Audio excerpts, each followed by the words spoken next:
ಬೇಸಿಗೆ ರಜೆಯಲ್ಲಿ ಇದನ್ನು ತಂಪಾಗಿರುತ್ತೆ ನೋಡಿ. ಇದನ್ನು ಹೇಗೆ ಮಾಡ್ಕೊಳ್ಳೋದಂತ ನಿಮಗೆ ತಿಳಿಸ್ಕೊಡ್ತಾ ಇದ್ದೀನಿ. ಮುಂದೆ ನೋಡ್ತಾ ಇರಿ ಫ್ರೆಂಡ್ಸ್. ಹಾಗೆ ನಿಮಗೆ ಇಷ್ಟ ಆದರೆ ಶೇರ್ ಮಾಡಿ, ಕಮೆಂಟ್ ಮಾಡಿ. ಹೊಸಬ್ರು ನೋಡುತ್ತಿದ್ದರೆ ಸಬ್ಸ್ಕ್ರೈಬ್ ಮಾಡ್ಕೊಳ್ಳಿ. ಬಾಜು ಇರುವ ಬೆಲ್ ಬಟನ್ನ ಕ್ಲಿಕ್ ಮಾಡಿ.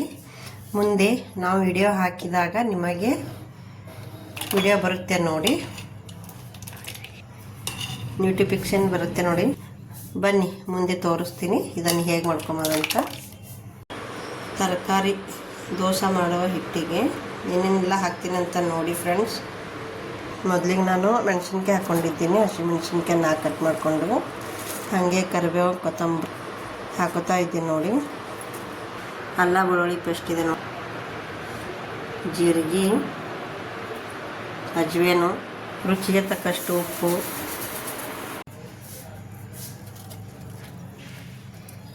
ಶೌಂಠಿಗೆ ಹಾಕೋತಾ ಇದ್ದೀನಿ ನೋಡಿ.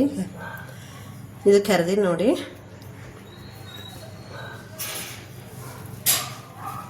ಗಜರಿಗೆ ಹಾಕೋತಾ ಇದ್ದೀನಿ ನೋಡಿ.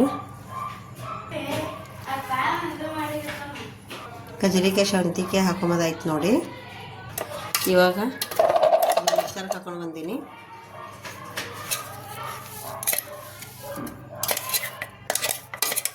ಖಾರ ಹಾಕೊಂಡು ನೋಡಿ. ಇವಾಗ ಮಿಕ್ಸ್ ಮಾಡಾರಂತ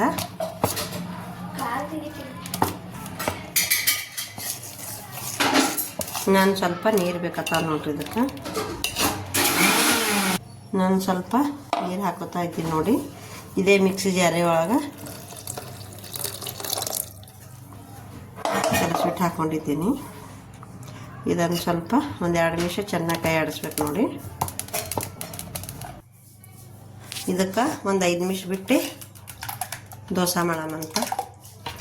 ತರಕಾರಿ ದೋಸೆ ಬೇಸಿಗೆ ತಂಪಾಗಿರುತ್ತೆ ನೋಡಿ.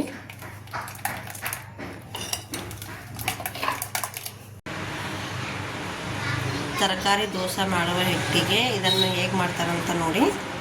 ದೋಸೆ ನೀರು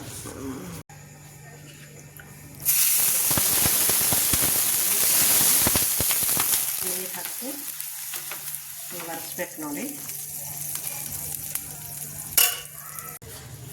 ದೋಸೆ ಮಾಡ್ತಾಯಿದ್ದೀನಿ ನೋಡಿ. 1-5 ನಿಮಿಷ ಬಿಟ್ಟು ಇದಕ್ಕೆ ಸ್ವಲ್ಪ ಎಣ್ಣೆ ಹಾಕ್ತಾಯಿದ್ದೀನಿ ನೋಡಿ. ಸುತ್ತ ಕಡೆ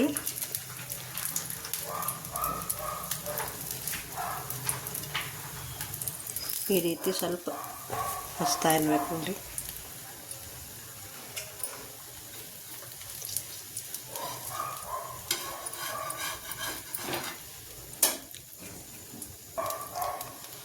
ಸಾವಕಾಶ ಬರ್ತದೆ ನೋಡಿ. ತಕ್ಕೋಬೇಕು ನೋಡಿ.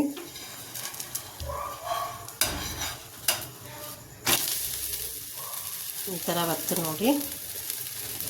ತರಕಾರಿ ಉಣ್ಲಾರ್ದ ಮನ್ಯಾಗ ಈ ರೀತಿ ಮಾಡ್ತಾಯಿದ್ದೀನಿ ನೋಡಿ. ತರಕಾರಿ ಅಂಶನೇ ಇದ್ರೊಳಗೆ ಏನೋ ಕಾಣಿಸಲ್ಲ ನೋಡಿ.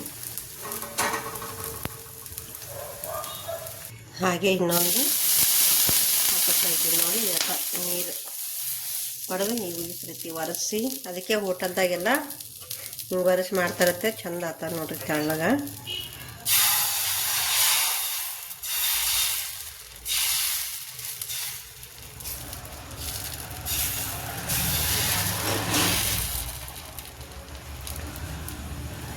ನಾನೇ ಸಣ್ಣ ಸಣ್ಣ ಮಾಡ್ತಾಯಿದ್ದೀನಿ. ಇದಕ್ಕೆ ಸ್ವಲ್ಪ ಸುತ್ತ ಕಡೆಗೆ ಎಣ್ಣೆ ಹಾಕಿಸ್ಬೇಕು ನೋಡಿ.